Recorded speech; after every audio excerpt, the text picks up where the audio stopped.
Oi,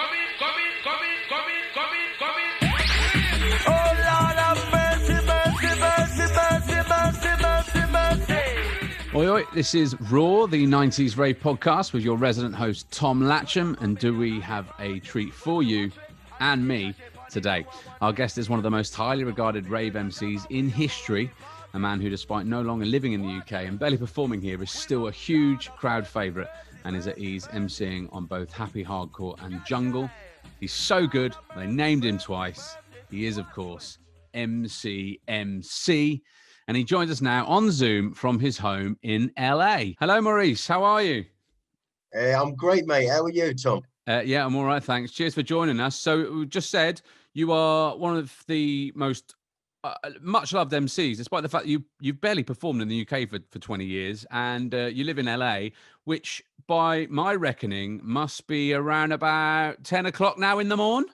Yeah, that's right. 5 minutes to 10. Yes. Yeah, it's morning time, yeah. And it's MC about to kick up a storm. So your life now, which you're going to discuss later on, it's a million miles away from your old life, really, isn't it? What was life like for Emcee during his 1990s rave heyday? Wow. I mean, what a journey, you know. You look back now and you kind of realize what you were going through and, you know, what I was kind of living at that time. But at the time, it felt good and I was enjoying myself a lot.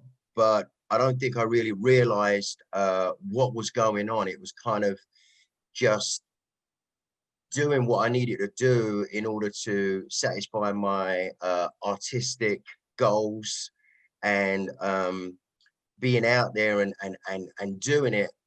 You know, it felt great, you know, but looking back, it means so much more. And I look back at the time more than I was when I was in the moment and in the 90s, really enjoying it, you know. So it was, I mean, it was great. It was absolutely great. I was fulfilling my dreams and goals as an artist, and it was just fantastic. I mean, no complaints. What do you think it was that made it such an exciting and momentous decade for both artists like yourself, but also for the ravers who still hang on to those days with such wonderful nostalgic memories?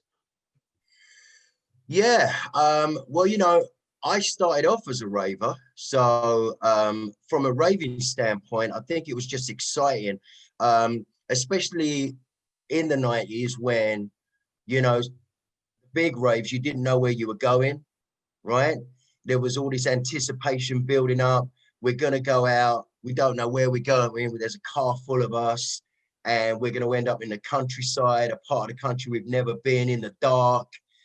You know, you got to make your way to a telephone box, meeting up with people from all over the country that have gathered at this meeting point, and then, you know, parking up on the side of the road where we had no business parking and walking across fields, following the music.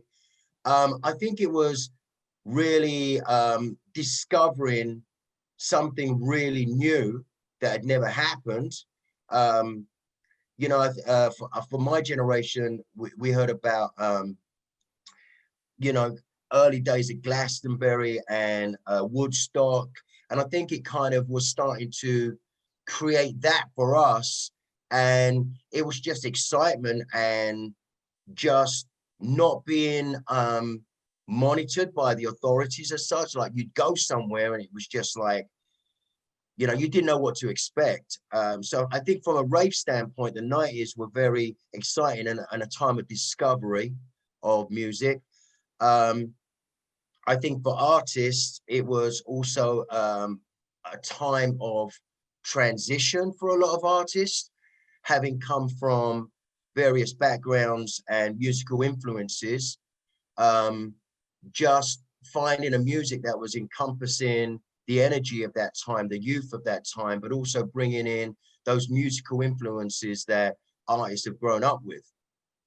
And how much do you miss now the buzz of holding thousands and thousands of ravers in the palm of your hand in this exciting new world and receiving all of their adulation?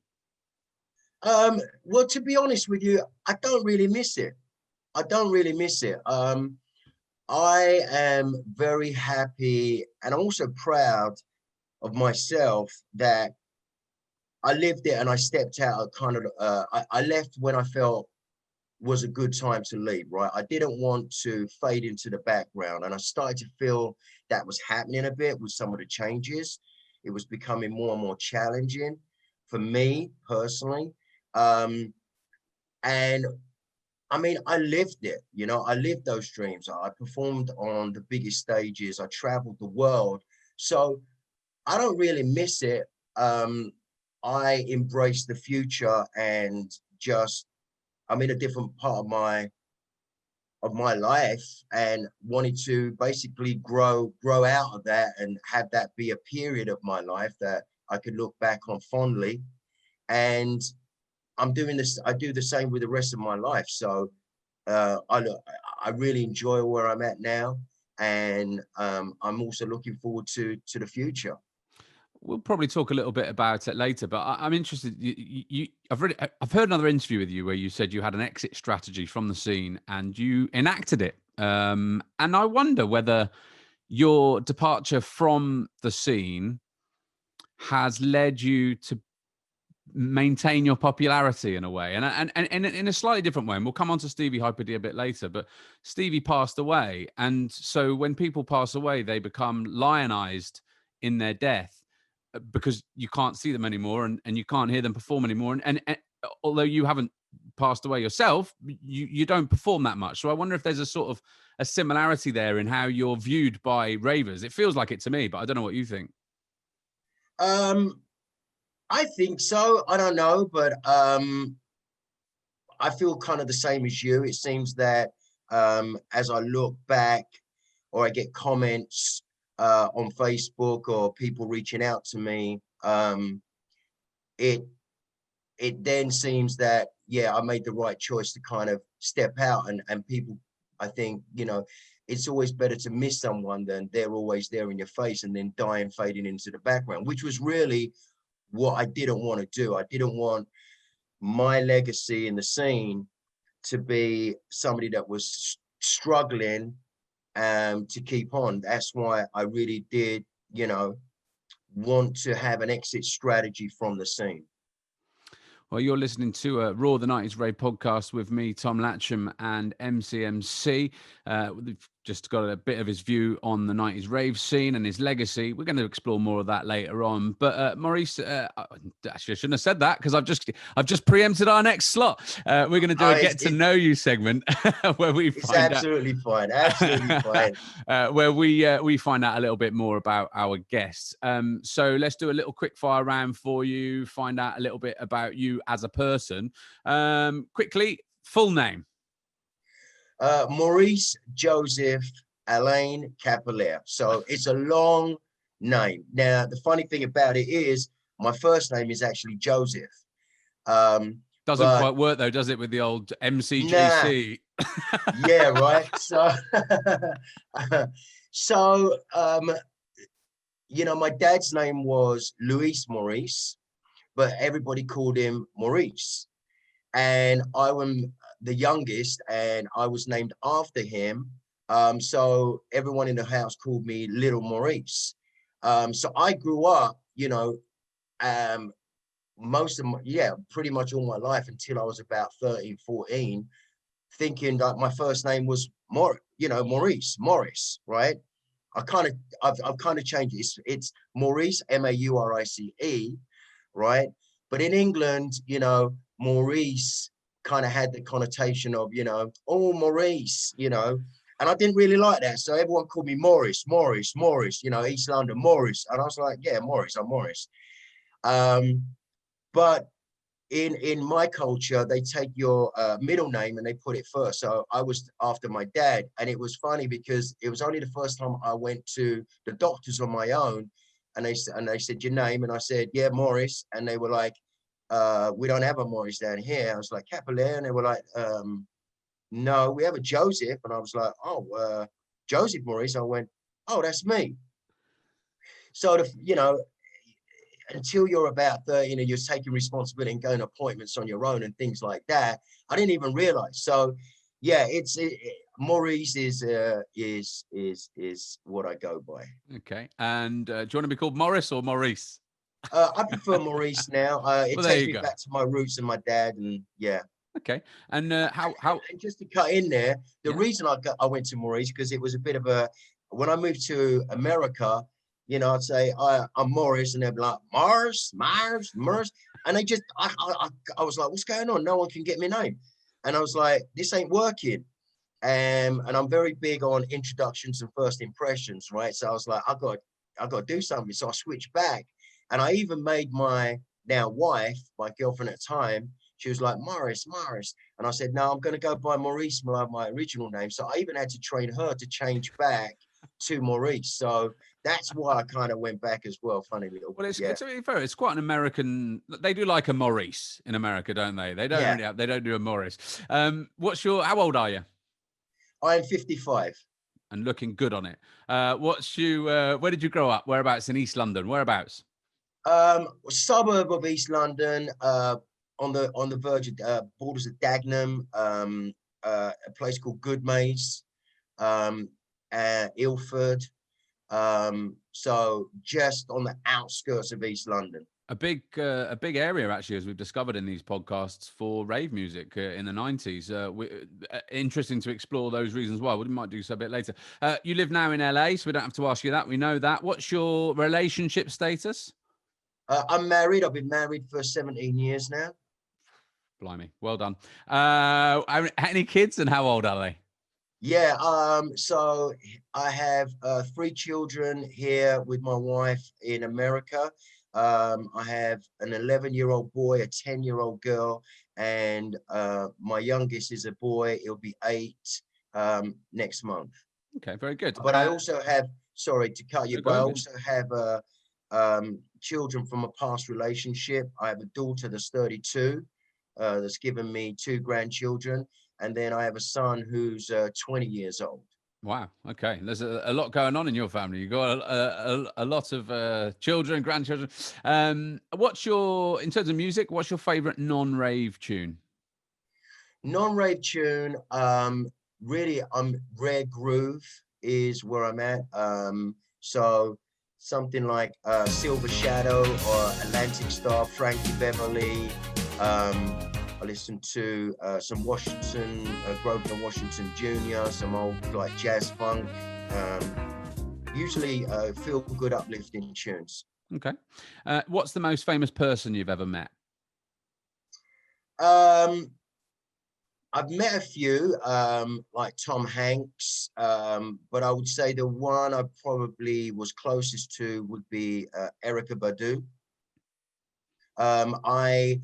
During my time here in America, I was doing partly events and premieres, working with a team that did premieres. So I would do the VIP concierge. So I would look after the artists that would come in and, make sure they were okay in the green room, make sure they had what they wanted, and just make sure they were okay.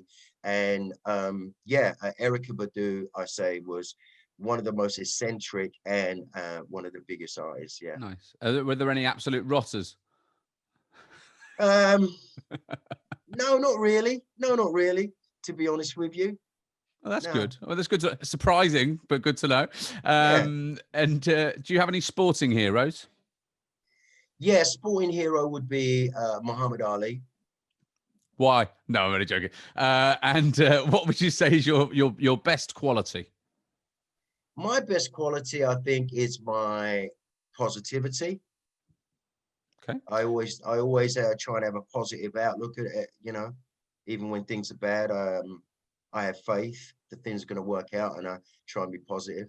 Okay. Well, that's probably being tested to the limit at the moment. And what's your worst quality? My worst quality, I think. Let me think about that. Probably being right. I've had to learn life's not really about right and wrong. I've grown up a lot like calling people out when they're wrong and trying to put them on the right, just making them see if it's wrong, I'm going to call it, right? I've had to learn that life's not about right and wrong. It's about moments of feeling. So I kind of, I've learned to deal with that, but that was definitely, and speaking my mind when I wanted, how I wanted, I've had to learn that as well. It didn't always go down well. Politically savvy now in your 50s. Yes. At last. Well, it's nice to know that you get there. I mean, because I'm still very much learning that. So good to know that I might one day get there. And if you had one wish in the world, what would it be? For my children to achieve their dreams and live their life happily and just achieve their dreams and their wildest dreams and their goals. Nice, very good. Well, that is Emcee's Get to Know You section. You're listening to the 90s Rave Podcast. You can get in touch with us on email, hello@the90sravepodcast.co.uk. You can also follow us on all social media channels. You just search for Raw the 90s Rave Podcast.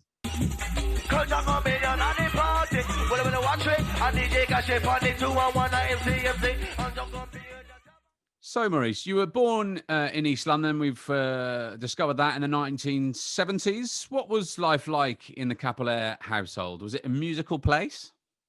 Well, I was actually born in Mauritius. Yeah, I was born on an island called Mauritius, which is off the east coast of Africa. And I am the youngest of 8, and I came to England. My mother and dad brought me to England when I was around 8, 9 months old. So I was just a baby in arms. And the journey for my parents was quite a long one. They couldn't afford to bring us all at one time, 8 kids. So they took me, the youngest and the oldest, to look after me, and came and worked and would send money back home and send from like one brother or one sister. So send for the siblings. It took my parents about 11 years to get our family together in England. Growing up, it was a musical household. My dad would be the musical one, but he would listen to Sega music, which is like a calypso from my island in Mauritius. Elvis as well was a big, what I would listen to it from my mum and dad's standpoint. But I learned music really, I started to discover music from my brother, John, who was into jazz, funk, soul, rare groove. And he had a sound system with his boys. So he was like 8, 9 years older than me. And he was playing these parties and that's where I really come to discover music, the love of music. And it was, all funk and rare groove music. And what was it like as a young Mauritian boy in East London in the 70s and the 80s? Oh, mate, I grew up with skinheads around me pretty much in Dagenham, around where I was. I think there was only two people of color on my street. And it was very racist. Used to navigate, skinheads going to school, in school, around the school in Dagenham. So it was okay, it was a hard area to grow up in, to be honest with you. But looking back, I realized that. But when I was going through it, I was just going through it, and it kind of just toughened me up quickly. Did that help with moving into the rave scene as an artist, and particularly one that's so prominent, being an MC, the focal point for raves? Yeah, what, being hardened or growing up, with skinheads, do you mean? Well, I mean, that one comes from the other, doesn't it? So being hardened in that way. Yeah, oh, definitely. Just surviving on the streets, and because the rave scene started from the streets, right? And it definitely helped me to hold my own in a very highly competitive scene. Yeah, definitely. Okay. And how did you find we know you were a raver first and then you became an MC. How did you find your way into the rave scene? What was your first sort of exposure to it? And how did you then become a regular? Yeah, well, my brother, so there were two paths really. As a raver, my brother took me to a rave in Stratford. I don't remember what it was, but it was at like next to a sewage plant, right? It was just like near a roundabout. And it was he took me there, and my brother was always like very street savvy and part of, you know, a kind of a crew that was like, we ain't paying to get in. We're gonna climb over the fence, you know, just like real raggo kind of upbringing. So he took me, and I was like, wow, this is nuts, you know, people on stage and lights and, you know, everyone just dancing. And I was like, wow, this is super cool. It's like there's no attitude here. From my previous kind of experiences of going out, where you kind of had to watch your back, that wasn't happening. So it was my brother that exposed me to that, and that was the first time as well. Like you know, I dabbled in. He went, here, try this, and gave me, I think, half an E or something. I was like off my face, and I was What a great brother! He sounds like my kind of guy. Yeah, so yeah, that was really where I went out. But musically was very different entering the scene. And what made you think that, you know what, I want to be an MC here? I mean, James W.F. Cooper has asked, what inspired you to first pick up a pen, start writing lyrics, and who was it that first noticed you had some potential in this area? Yeah, so it really goes back to when I got into music, I was in studios, and I was a songwriter. I was writing songs. I wanted to be an artist. If I were to pick an artist I was trying to be like at that time, it would be how Craig David kind of came up. So I was writing kind of soulful stuff, and singing in the studio, and trying to make my way as an artist, recording artist. So I was in the studio a lot, hanging with musicians. I couldn't play anything, but I was very good at writing songs. I'd write songs without keys and have melodies in my head, and then sit down with producers and songwriters, and we'd develop songs. So I was on the path of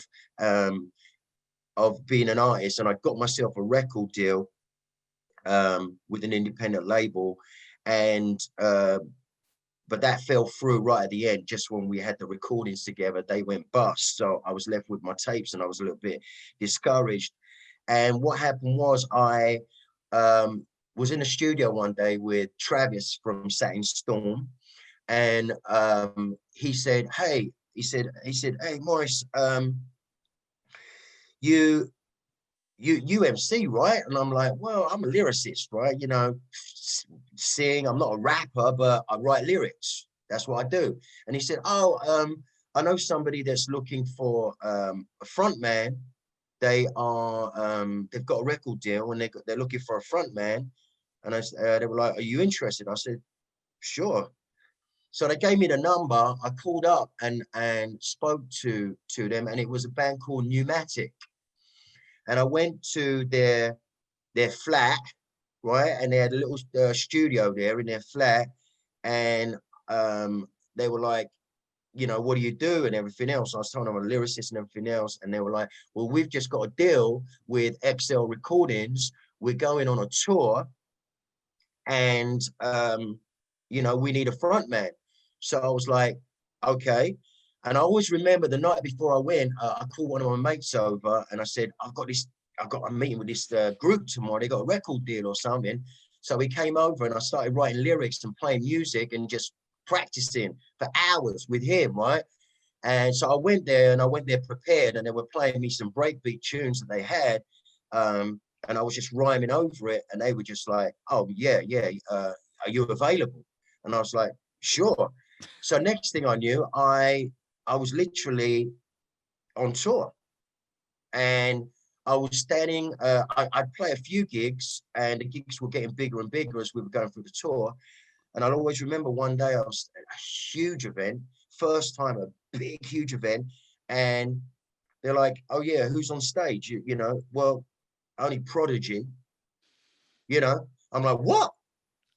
I'm like, Prodigy's on stage, SL2, that's where I met Slipmatt and the SL2 team. And we were all part of the same label. It was an XL Recording Showcase. And here I was on this huge stage. And that's when the penny dropped for me that, hold on, I'm over here trying to be an artist, trying to get a record deal the traditional way, right? And wait for an advance, and that's how you're going to get paid, and then your record sales. And I was like, and here I am doing all the things I love, which is lyrics. I've got a crowd in front of me, and I'm getting paid at the end of the night. I'm like, I'm sold. And that was it. It was the light bulb that went off in my head, and I no longer really tried to be a recording artist. I was like, this is where I want to be. This is my path. So that's what got me to really intro to the scene and open my eyes to the scene and wanting to be an artist and an MC. And you must have impressed them because impressed other people, because you then were going to be Enjoy's MC as well, right? Isn't that correct? And then you unfortunately were very young, 1989, sort of 18, 19, 20, and you unfortunately went to prison. And Paul F has asked about that. Can I ask? Because I don't think I've ever heard you talk about what it was for or what it was like. Yeah, you know, growing up on the streets of East London trying to make some money. So basically, at around 19 years old, my dad passed away. And, you know, all my brothers and sisters were all big, they're all grown, and I really didn't have any guidance.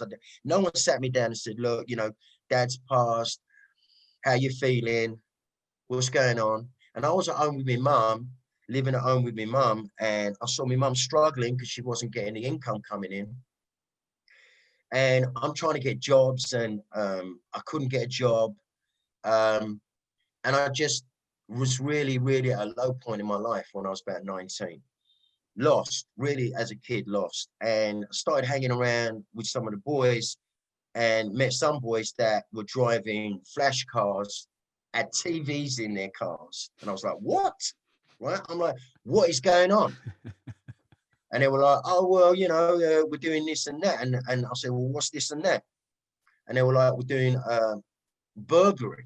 And I'm like, what? So anyway, I said, I'll come along. Next thing I knew, I was kicking in doors and nicking people's TVs. And honestly, I must have done 2 things with them, right? 2 burglaries with them in a very close range, like one day and then the next day. And I came home one day, I was walking home, and the police were at me, were outside my house, and I never went in. And I realized, I was like, oh shit, it's got to be for me. So I was like, wow. So basically, I got nicked for that. And what happened was, the crew that I'd done it with had a long history of it, and they were being watched. So I got lumped in with everything they did.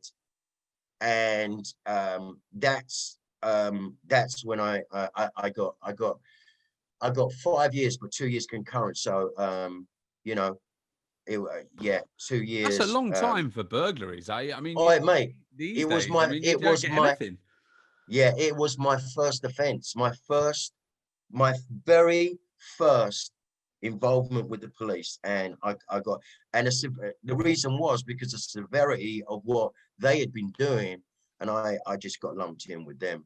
So when the judge told you 5 years, can you describe your feelings at that point? Because you're just building to become potentially this, you know, you're on the cusp of something great work-wise, and you've made a mistake and it's led to this. That's a bloody long time, isn't it? 5 years. Can you describe those feelings when he said that?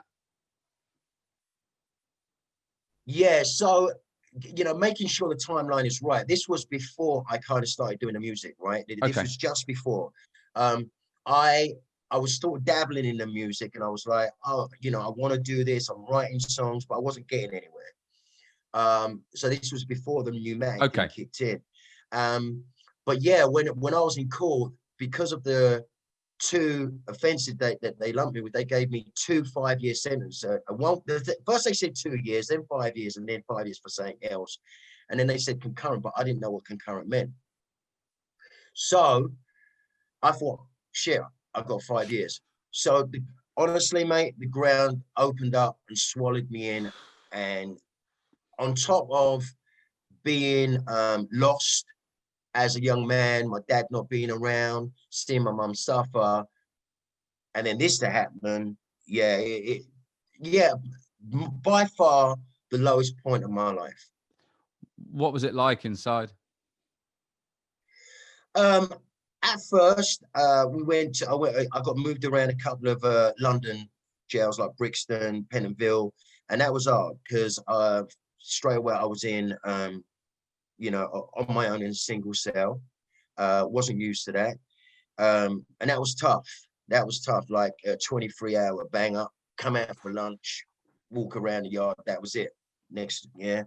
But when I got out on bail, I went back and actually served.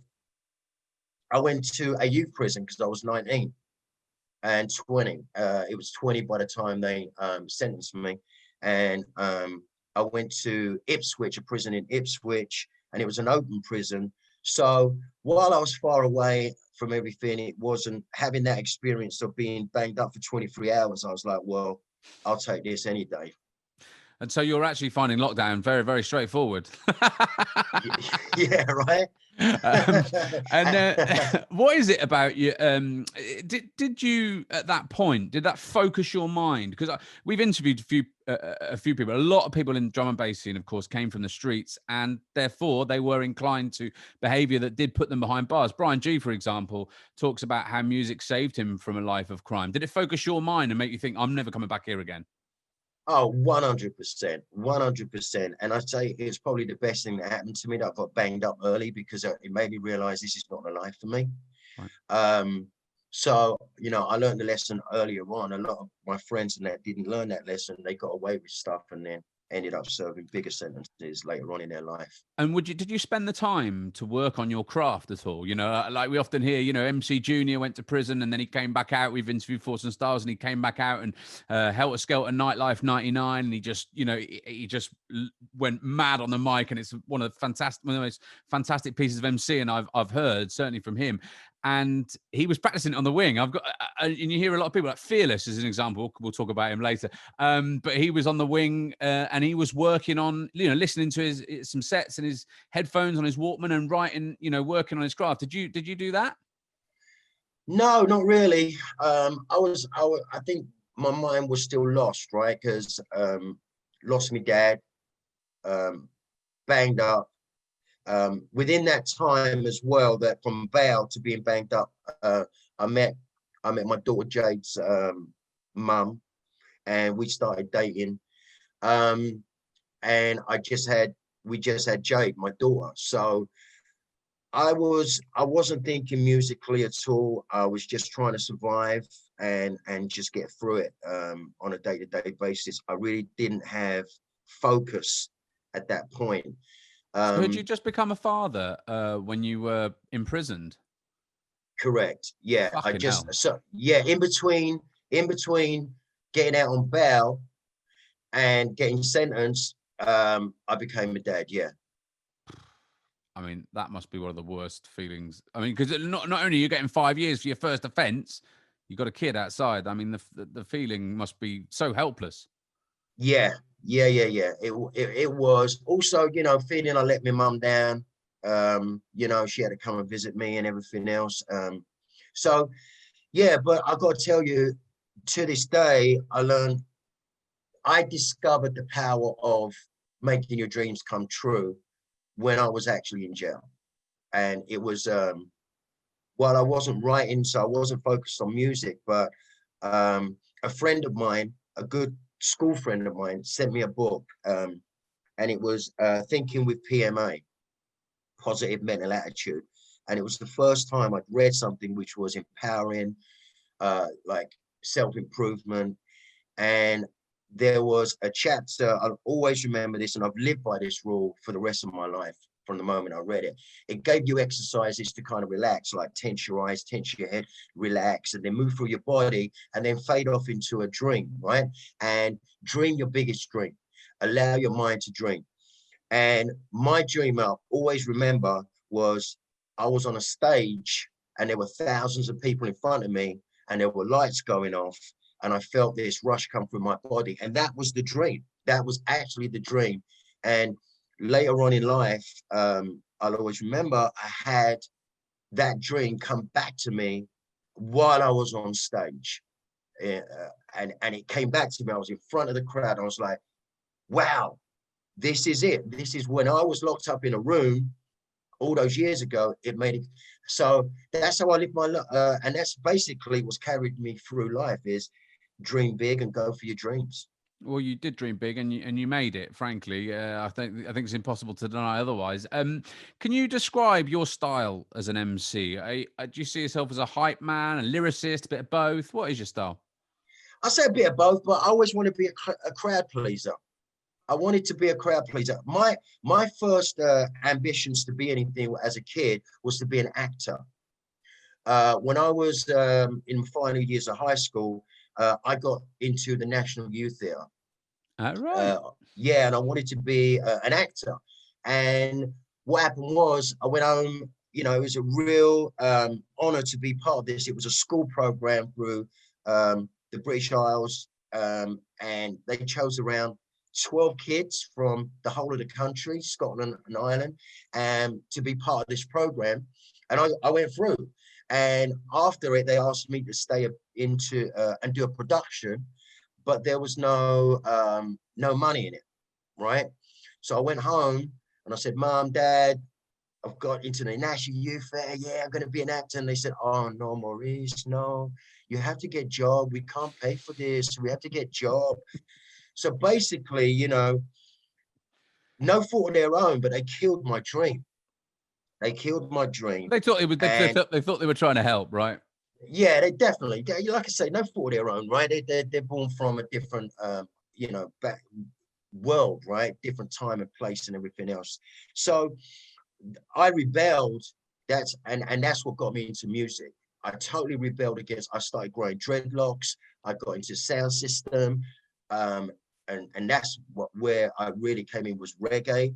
But going back to your question about my style, yeah, lyricist comes from writing songs, being able to put pen to paper, hear melodies. But the acting part was the showman, right? So I would go on stage and I would be all about the showman. I didn't care that anything was being recorded, right? I wasn't wondering what I was going to sound like afterwards. I would talk to someone else, say, "Oh, mate, look at your boat race," right? And they'd be like, "Oh my God, you on it." And I was just like, I wanted the energy from the people. I wanted that energy. So sometimes it would be a lyrical thing where I'm making them dance, but another thing, I needed energy from them. So, you know, so I think a bit of both, but definitely as a showman and trying to be a crowd pleaser. Okay, and what was your first? I mean, you've mentioned about those gigs, but in terms of the raves that we all know about, what was your first big rave as an MC in the 90s? Wow. So the first big rave was, I wasn't on the bill. The first time I went, I had made friends with a lady called Vivian Bellamy, and she was Carl Cox's manager, or she was his agent. Well done. Good networking. Yeah, great networking. So she said she was going there. We became friends, and she said, "Come out with me." So we went down, and she went up to Carl, and it was, I don't know if it was fantastic. Honestly, going back so far now. Well, just remember a few people have asked about this. Is this your Big Bang Fantasia in 1993 in Glasgow? It could be. Yeah, I think it was, because I wasn't on the. I tell you what, a lot of people have been saying, if this is the correct set, a lot have been I've asked about this set. It's obviously a set that's left a lasting impression on quite a large number of people. Wow, yeah. So, and now how that came about was we were at the back of the stage. I was with Vivian. I wasn't on the lineup, and Carl Cox, she introduced me to Carl. First time I met Carl, and she said, you know, he's an MC. He's really good. Like, do you want to get him up there with you and everything? And Carl went, okay. And at this time, you really didn't have MCs, right? I know Everson was doing his thing, and but there really weren't no MCs. It was you know, all about a DJ, and especially Carl Cox. So I went up there on this huge stage, and I just felt the vibe. I was very conscious that this is Carl Cox, and his music's got to breathe 90%. And I started just coming in with a little few fast kind of rhymes, you know. I made it all about the music, you know, but it beats and banging, things like that, little riffs like that. And that was my first real exposure to a huge audience at a rave.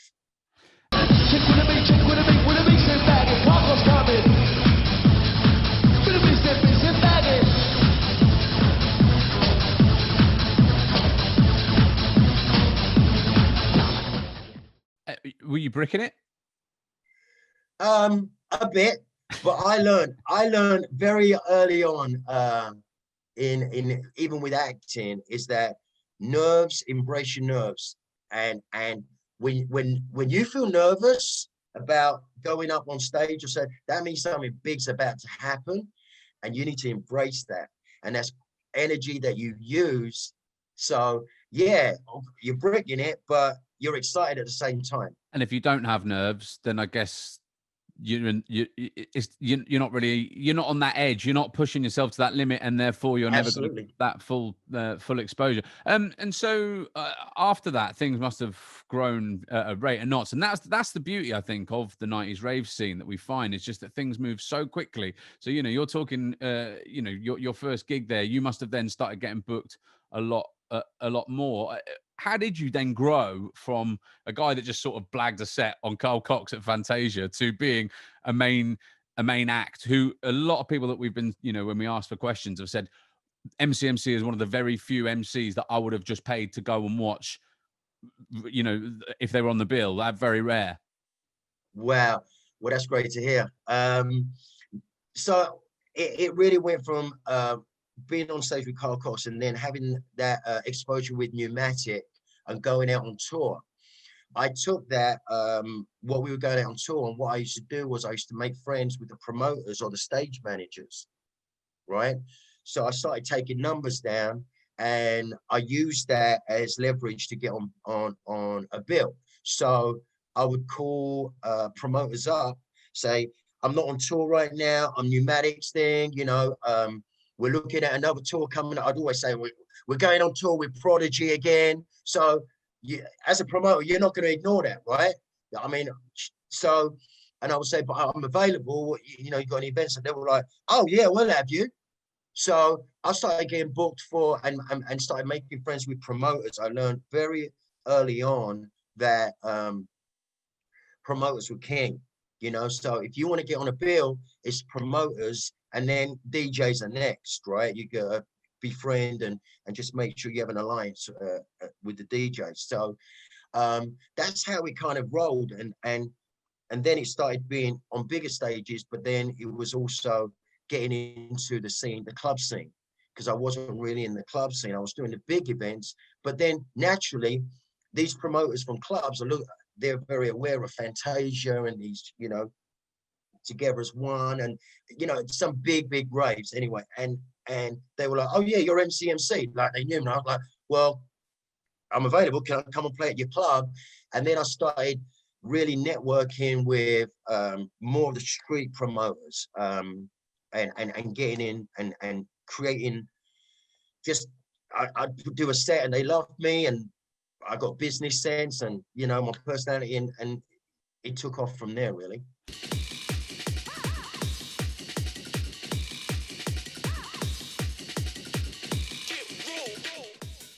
Well, we hope you're enjoying today's episode of Raw.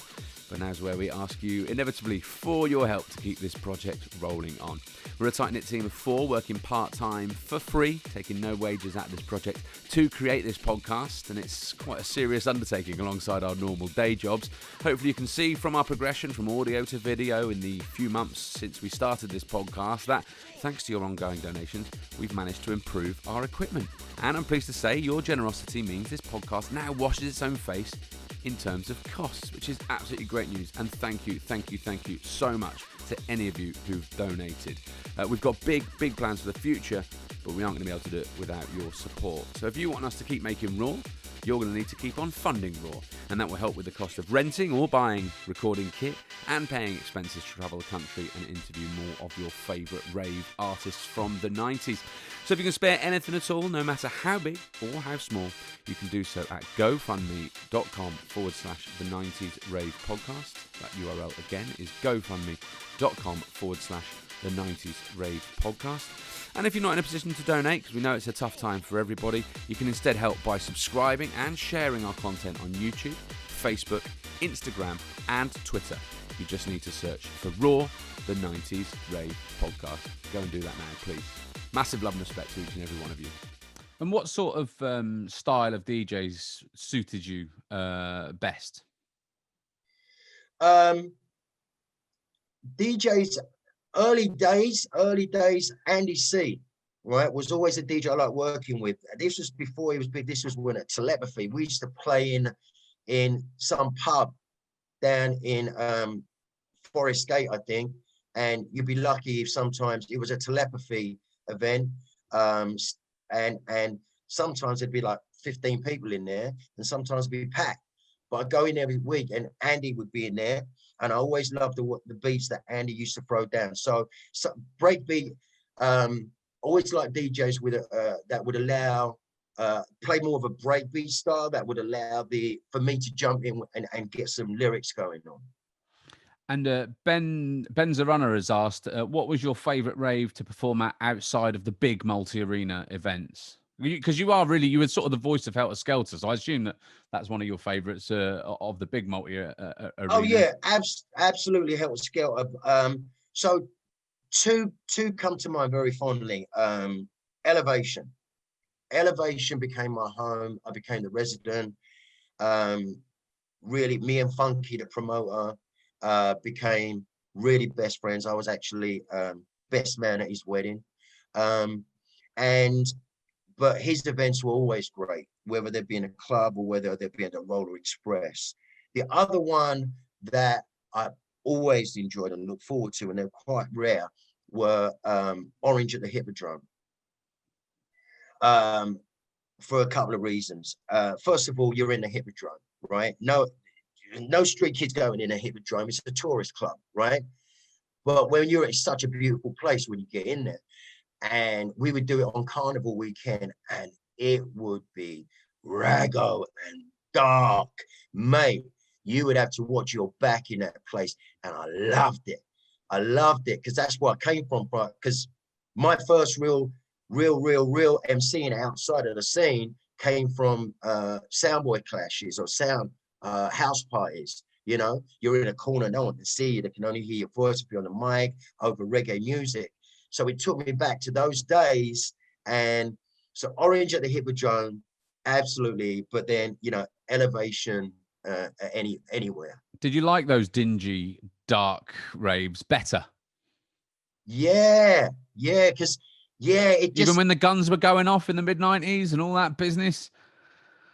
Yeah, listen, mate, it was how I grew up, right? It was how I grew up. Like, I navigated through skinheads. I found, when my school merged with another school, and that was the first time I really started interacting with, black people. My two best friends came from the other school. They're two black, and I latched onto them, and we're still friends to this day. So, yeah, just navigating the streets of East London is grimy, mate. It's hard. So, I loved it. Honestly, mate, I felt well at home there. I felt I held my own. I wasn't scared of anyone. I made sure that I wasn't causing any trouble for anyone, but I made sure no one was going to cause trouble with me as well. And I loved it.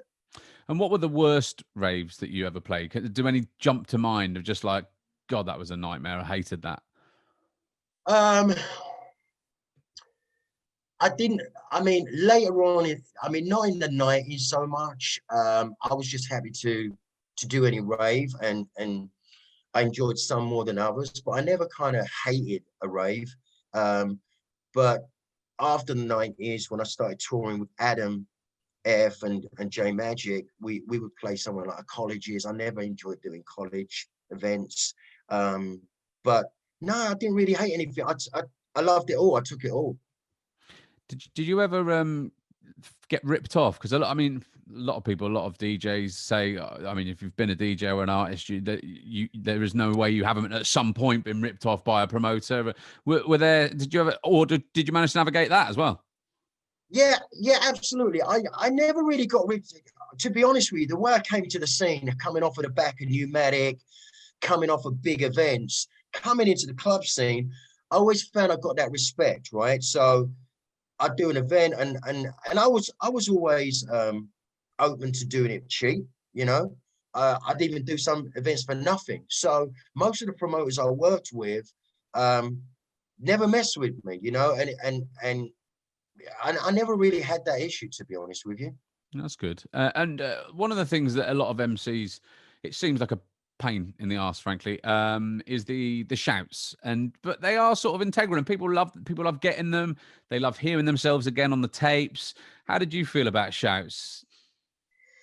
I liked having shouts, but sometimes you're in a zone, and when someone's tugging your leg, right, or trying to get your attention, it kind of throws you off, right?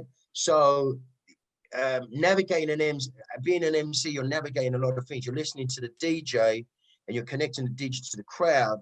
So you're waiting for the breaks. You're seeing how the crowd's reacting, and you're seeing whether you need to do something to liven them up or just let it roll. So I always felt, shouts had their place, and it could get annoying because, they're like, oh, me. I'm like, look, just go and enjoy yourself.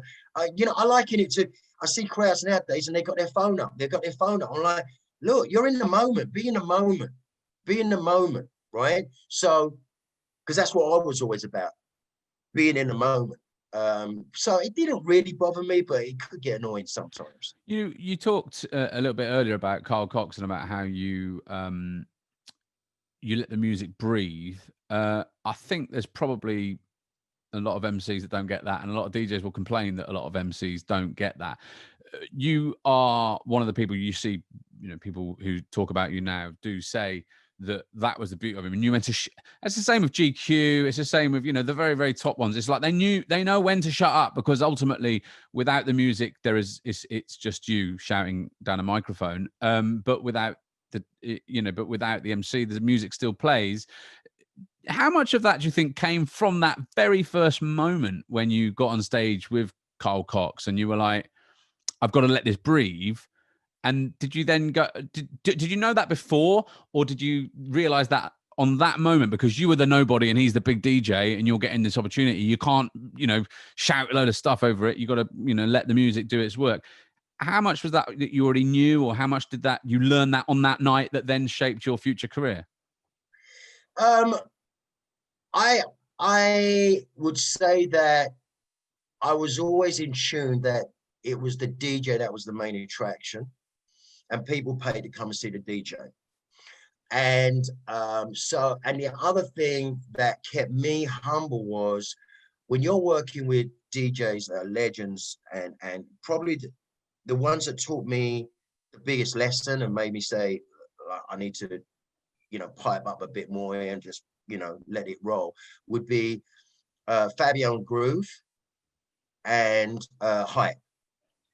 Because as we were emerging, I was coming up, the huge DJs, you want to be on, they're on the lineups, right? They're on the lineups you want to be on. So it was also making sure you had that relationship. And I actually learned that a lot from GQ, because when I came in, GQ was the man, and still is, right? One of my top two MCs, right? And I learned from him and listening to, watching him at AWOL, how, the MC, you could still come across, but when you're working with these big DJs, you need to let them have their moment and you need to let them shine, because you want them walking away happy with you. Because the last thing you want is they're saying, who's on the lineup? And they're saying, well, I don't want MC on the set with me.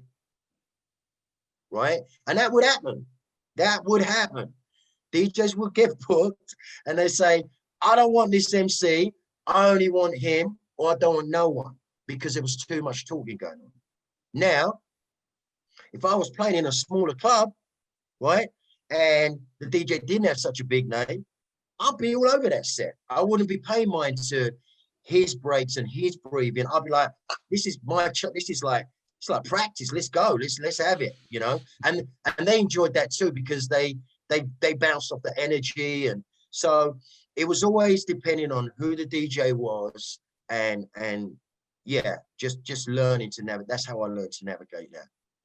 Well, we've learned about your early years, Maurice, in the game, how you became a top rave MC.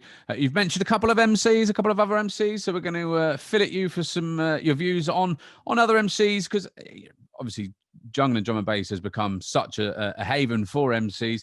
We'll get your views on that very shortly here on the Raw, the 90s Rave Podcast. If you want to get in touch with us, why don't you email us hello@the90sravepodcast.co.uk, or you can get us on all of our social media channels. And if you do fancy keeping this show on the road, you can go to gofundme.com/the 90s Rave Podcast and donate a couple of quid or two. We'd be much obliged.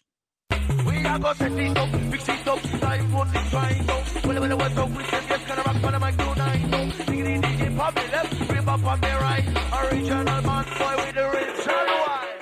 So, Maurice, in terms of you and a couple of notable others, the late Stevie Hyper-D, we mentioned him a little bit earlier, is one of jungle's much-loved MCs. We've got you to thank for him being one of the main stages. Isn't that right? I don't know if many people know this. You know what? Stevie was always going to be big on the scene. He really, really was. It was, I think, just fortunate for him and me that we met at the time that we did. And that was before he was known. He was doing a couple of events, but real, smaller ones, like a breakfast club, right? He would do one or two other events, but he wasn't on the big stage. And I met Stevie at Elevation. I was at an Elevation, and after the night had done, I was looking to still party. I was still hyped up, and that's the thing with MCs, you're going right to the end, and it's like, okay, it's over, go home. It's like, no, I'm not going home. I want to party now. So Stevie and another MC called Daddy Angie, they were kind of like partners, came up to me and they said, oh, wicked, no, wicked. And we started talking, and they were like, what you up to? And they were like, oh, I might go back to my yard and smoke some weed. I was like, oh, I'll bring you some drink. Let's go. Can I come? So I went back to Angie's house, Daddy Angie's house, with Stevie, and we sat in the front room and we were drinking and we were smoking, and I started hearing about, what they were doing, and they were just bigging me up, right? They were just bigging me up, oh, MC, killing it, you're doing this, you're doing that. And I was like, wicked. And I was like, and we would start rhyming and doing some raps, we'd play some music, and I'd be like, what? I was like, hold on. And they were very lyrical. They were more lyrical than what I were. They came from more of a rap background. They just were all about their lyrics, which I really wasn't, to be honest with you. I was talking about the beats, the DJ, the music, the hype, with some lyrics thrown in there, right? But all kind of feel-good stuff. They were deep on their lyrics, and I was just blown away. Because you guys are wicked. So yeah, we became friends and we hung about, and they were an inspiration for me because they were the first guys I started hanging about with. That other MCs are more lyrical. So we started hanging about, and I'm like, okay. So when mine started going, I said, all right, let's form up. Let's create a team. And we called ourselves the Come Up Crew, right? The Come Up Crew. And what we said, all right, well, how are we going to do this? There's 3 of us. And we said, all right, we're all going to dress the same, right? We're all going to wear the same hat. We're going to wear the same shirt. We're going to go shopping, and we're going to come out like we are a crew. There's 3 of us. And so I started phoning up some of my promoters, and like Sting was one of the first ones from Telepathy. And I'm like, Sting, I've got some boys with me. We're calling ourselves the Come Up Crew. It's a new thing. It's more entertaining. And because I had such a good relationship with not just Sting, but other promoters, they bought into what I was saying. I was saying, we're bringing more entertainment factor. You know, we're not going to kill it on the mic like, you know, continuously. We're just going to let the music breathe. But we've got 3 of us. We've got rhymes we've written where we pass the mic to each other. We do like 2 lines, pass it. And man, and that's how basically I introduced Stevie to more of the more promoters, and we started doing that, and then it started seeing his talent, and then the break really came with Elevation. I approached Funky. I was the resident. I said, you've got to put Stevie on a lineup, and he was like, okay, he trusts me. I said, yeah, don't worry, it'll be good. I'll be there. Everything will be good. Stevie came on Elevation, and I will never forget. He would MC right by the DJ, and Elevation always had a big stage, right? So you've got, you know, 15 feet or something from the DJ booth to the front of the stage. And I always went to the front of the stage. I was always on the edge, right? That's why they could tug my trouser leg and say, can I have a share, right? And Stevie was at the back, and he was emceeing. He was doing a great job, right? And I always remember, I turned around and I was at the front. He said, I grabbed him from the back, and I said, and I pushed him, and he was like pushing me back. He's like, what are you doing? What are you doing? I said, come on. And I pushed him to the front of the stage. I said, you MC right here, right here. And he was like, okay. And he started doing his double lyrics, double time. And that was it. That was it. The crowd bought into him. He bought into it. And from there, Stevie just set his own legacy alight, and you know, the rest is history. Some of those sets that you did at Elevation they've gone down in history, really. Some of the earliest sort of back-to-backs, but also just the chemistry that you had were fantastic. But a lot of MCs wouldn't have done that. They wouldn't have introduced a potential rival into their sphere. That's right. You know, that's true, right? You know, because some people, well, or competition, you're potentially taking food off your own table. Did you ever see it? Did you never see it like that? Why didn't you see it like that? Or were you just so confident in your own position and confidence that you thought it was just fine? And actually, you were going to put more food on your table because of the combination. Yeah, no, I was never worried, Stevie, because we were friends. We became like brothers. We were partners. He was always appreciative. He never, ever, you know, kind of showed me, well, I'm done with you now. I've got what I wanted out of you. We were always friends right to the bitter end. And I never felt that way. I was so confident in my own bookings and my own ability and what I was going to do.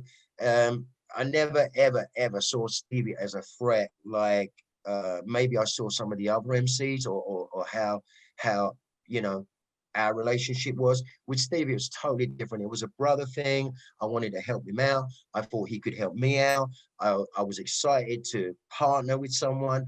And when he took off, I was just, I mean, always proud, always. You know, I would grab him and I would kiss him on the cheek, you know. Mate, it's like my brother. Do you think that the rave scene could use more of that?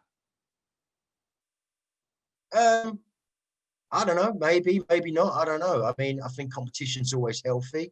But I think probably behind the scenes, you do get more of that.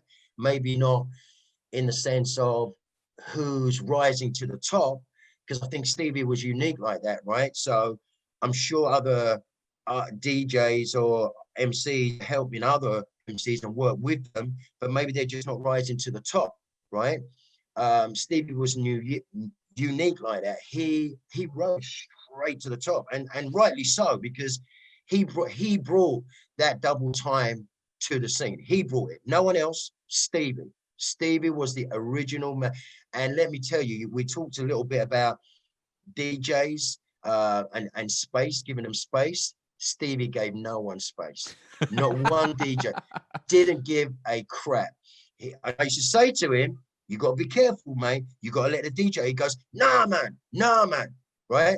And he would do his thing. And Stevie really went through a period where DJs didn't want him on their set. Oh, trust me. I'm not going to mention no names, but trust me, I know this firsthand. And he probably lost a couple of bookings from that, but he didn't care because he was so on his path with how he was lyrically and focused. So that's where, you know, he would just stick to the raves that would book him for that, and he'd kill it.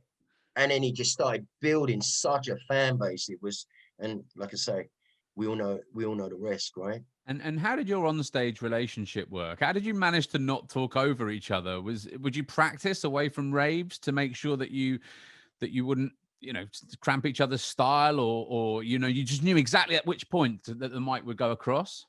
Yeah, it was pretty much instinctive.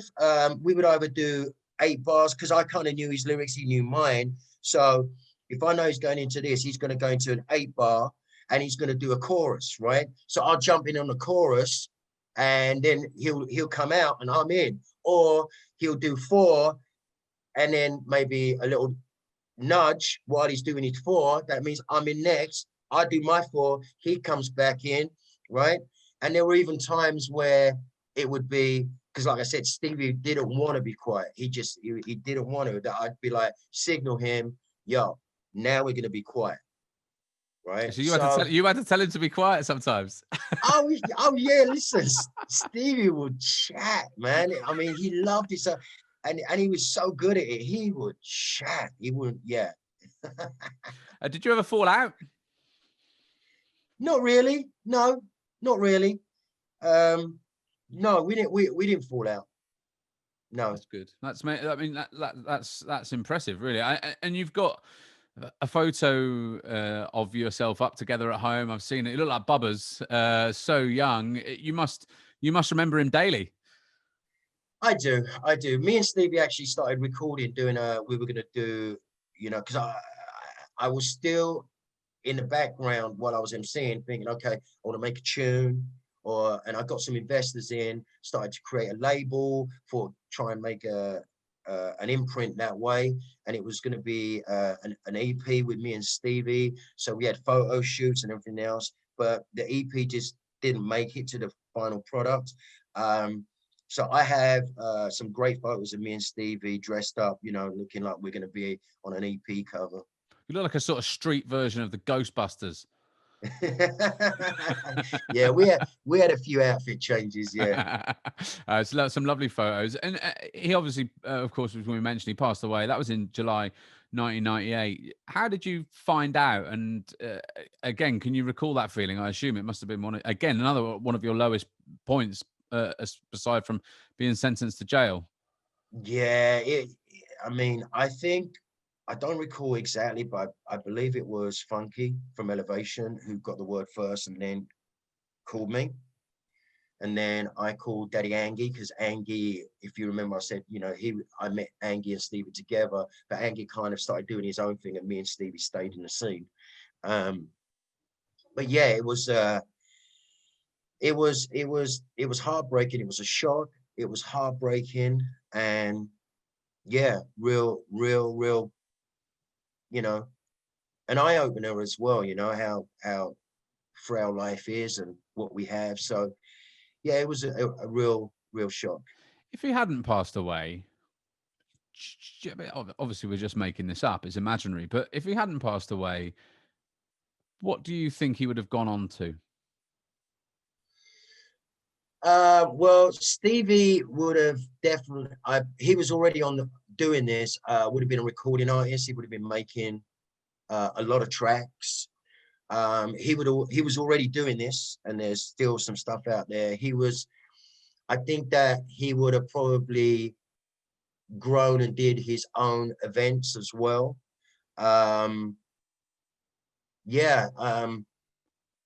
yeah, his legacy, I think he would have just kept exploring how he could grow in the scene and expand his talents.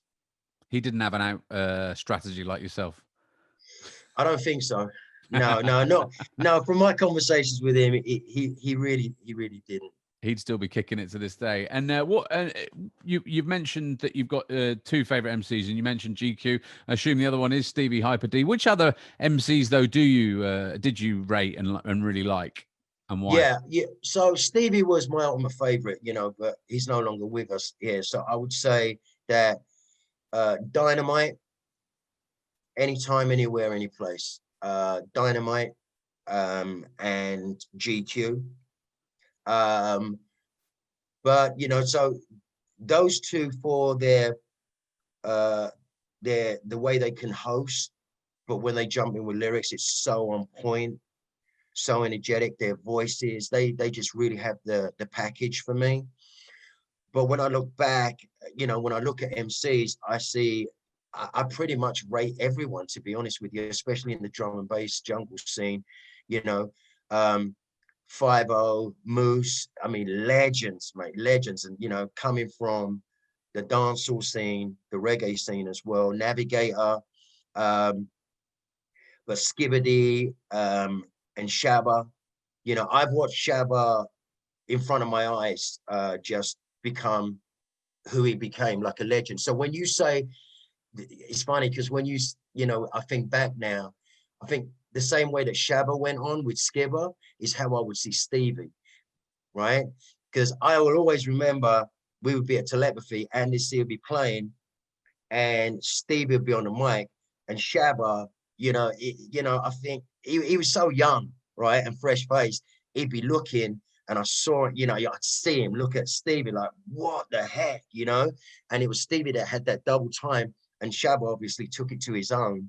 But Shabba and Skibber, Fearless, I think all these guys are, their legacy speaks for itself, mate. They're still there doing it. It's just like, wow, So to be honest with you, I rate all the jungle drum and bass MCs. I really, really do. On the hardcore side, Charlie B, there are some others that I've worked with and I enjoy, but it's just a different kind of style. What makes a good hardcore MC in your view? Because you can do them both.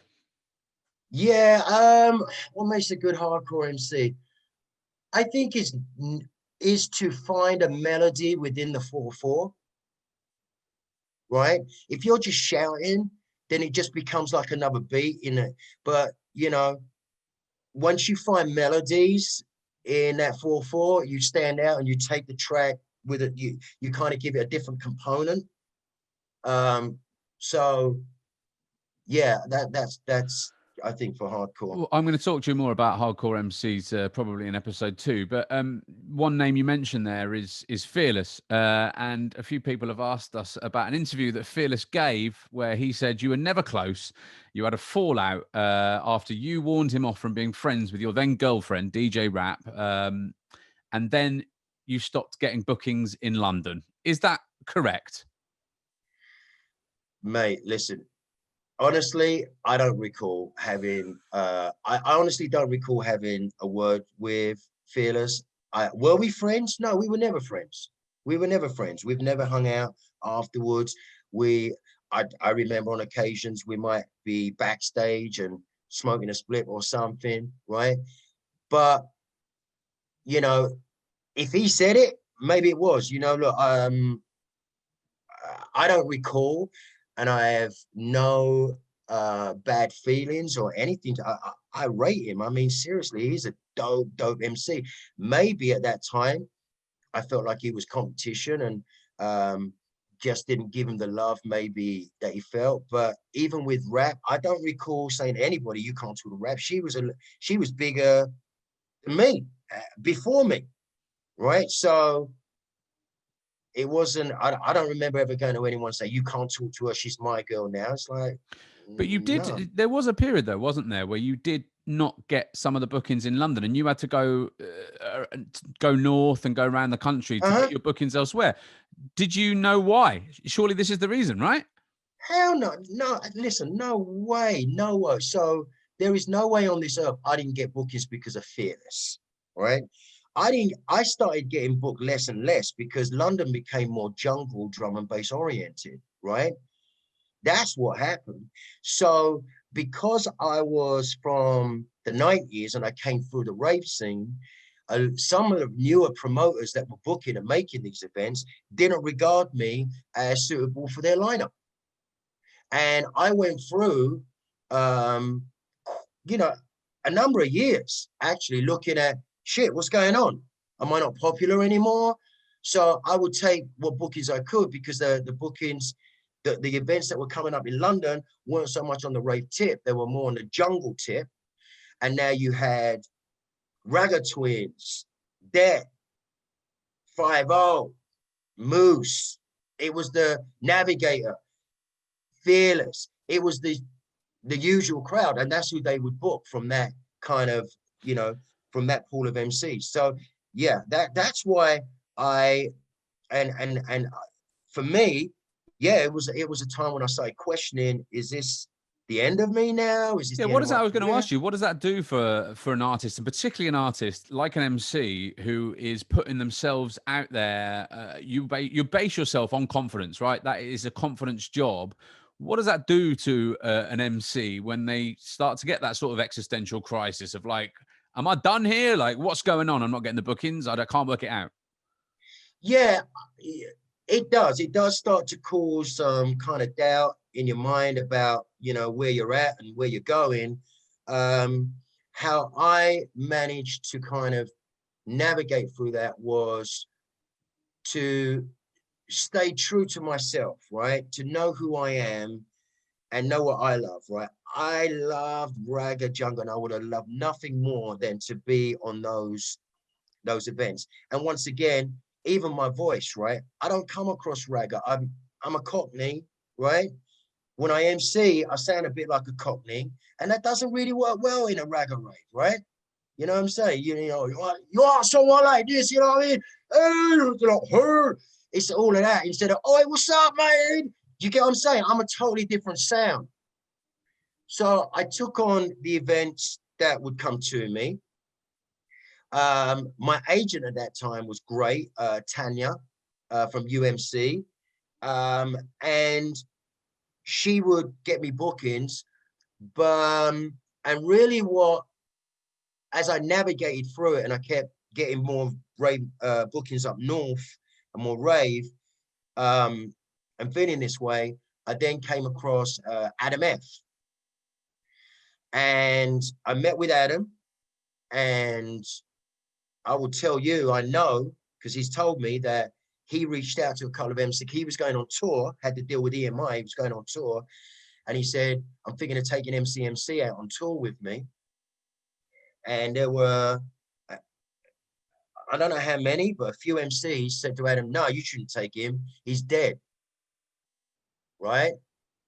So, but Adam took the faith in me because he saw me and we had a connection, and the rest is history. So I went from being in the club scene and not knowing and being up north to now I'm all over the world fronting one of the biggest artists worldwide in drum and bass with Adam F.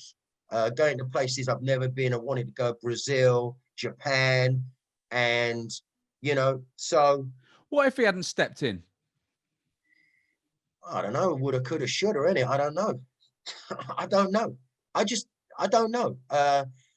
Like I say, when you ask me what my one of my strongest, positivity and faith, you know, I just like, I'm gonna stay positive. And I don't know what would have happened, to be honest with you, but I was happy what did happen for sure. And did Stevie as well help out with that? I read somewhere that he had a word with some promoters as well and said, come on, man, you got to get this guy back involved. Is that right? Yeah, I believe so. He never actually said that to me, like, or he was going to make calls for me, but, you know, Stevie knew me. Stevie, you know, no one knew me better than Stevie. So I'm sure he spoke on my behalf, but I get it. You know, promoters are looking for a draw, and if I'm not a draw to them, or I'm not in line with their with what, you know, they feel it represents their brand, then that's fine. And to be honest with you, during that point, wow, I'll always remember I was at that point, which, you know, kind of low point for me as an MC, right? To be honest with you. And I made a comment which turned out to be a fatal mistake that turned all of the jungle, pretty much all of them, against me. And I was honestly, all of them against me, right? And what comment? What did you say? All right. So at this time you had Jungle Fever, one of the biggest raves, right? Navigator Det, 5-0, Ragga Twins, all the big Gabber, all the big MCs, right? Heavily, they were a predominant outfit doing some of the best raves, right? And Funky from Elevation created Jungle Mania, which was, because that's the beauty of Funky, he would create offshoots to fit a certain scene, right? So Funky created Jungle Mania, and I was on stage one time and I said something like, forget the fever, this is the mania, right? And I said it not thinking, well, I said you throwing your hands up, and I guess that's how I took it at that time. I mean, really? I mean, there are worse things you could say, right? I mean, fuck's sake, come on.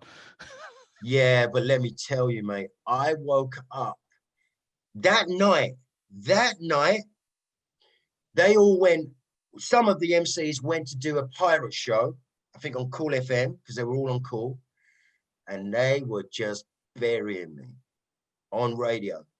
Fuck MCNC, that blood clot, this and that blood, and they would play serious ragga tunes like boom bye bye and abati boy, or I mean, you know, seriously, just saying fuck him, he's done. And that also added to that era of uncertainty and doubt and me not getting bookings. But let me make it very, very clear, all right? I have no problem with Fearless, and I think he's a dope MC, and he's probably a dope human being. But there is no way I didn't get a booking because of Fearless. Well, it was because you said the mania thing and the fever thing. Yeah, it was more of that. It was more of the time and what was going on and everything else. So, you know, and it was, you know, it played on my mind a lot.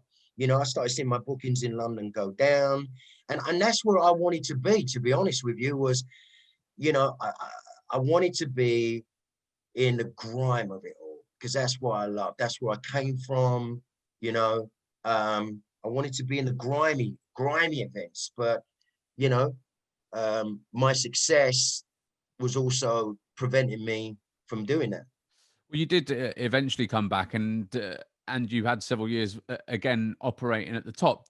But go back to that exit strategy of yours. Did that harden your desire to make sure that, you know, that sort of period of exile, or the bitchiness and the competitiveness and the, you know, the grim situation that you found yourself in at that point, when you did get back, did that moment there that you'd gone through sort of harden your resolve to set your own exit?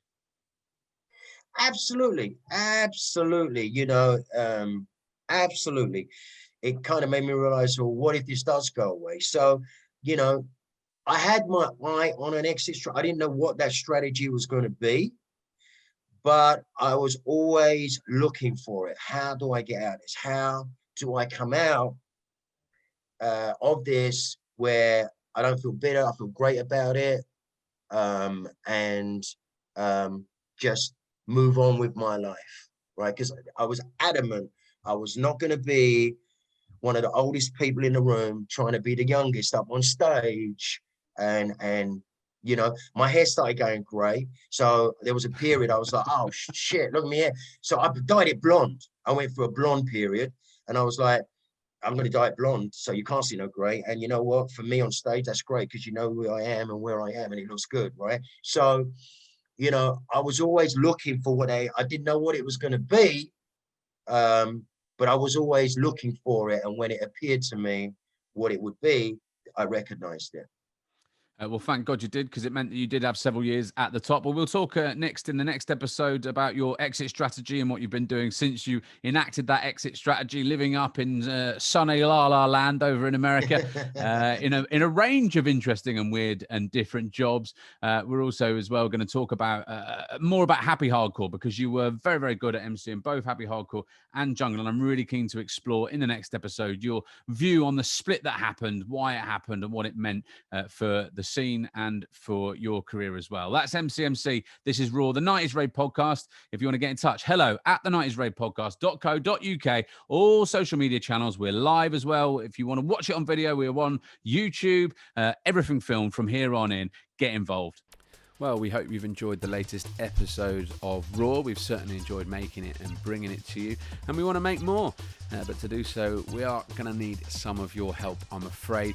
We are just normal people with normal jobs. This is a hobby and not a very well paid one at that. In fact, it's not paid at all. We've invested quite a bit of our money to keep this show going, but we could really use some of your help as well. Any donation, big or small. We know it's a difficult time for you all out there. It's a difficult time for all of us, but any donation you can give, whatever size, will help us go towards improving our kit. It will help us get on the road, pay expenses to go and interview some of your 90s rave favourites, and also just keep bringing you some more banging 90s rave content. If you do feel able to help, that'd be great. If you don't, we do understand. But if you can, head over to gofundme.com/the 90s Rave Podcast. That address, I'll repeat just one more time, gofundme.com/the 90s Rave Podcast. And if you can't give any money, or you want to join our community, why don't you head over to Twitter? Why don't you head over to Instagram? Why don't you head over to YouTube? And why don't you head over to Facebook? Search Raw, the 90s Rave Podcast. Like us, subscribe to us, do all that. Get involved. So now it's time for a big shout out to some of our most generous donators and helpers. A big shout out to Chad O'Carroll, who knew that the 90s rave scene was big in North Korea. Oi oi to you, mate. A big shout as well to Wayne Clark, who gave some money via our gofundme.com/the 90s Rave Podcast URL. He knows how difficult it is to keep funding all this kit, and he's given us a fantastic donation. Thank you very much, Wayne. Big ups to you. And Malcolm Payne, ongoing funder from the US of A. We're glad you're enjoying it, mate. Keep listening. There's loads more to come where that came from.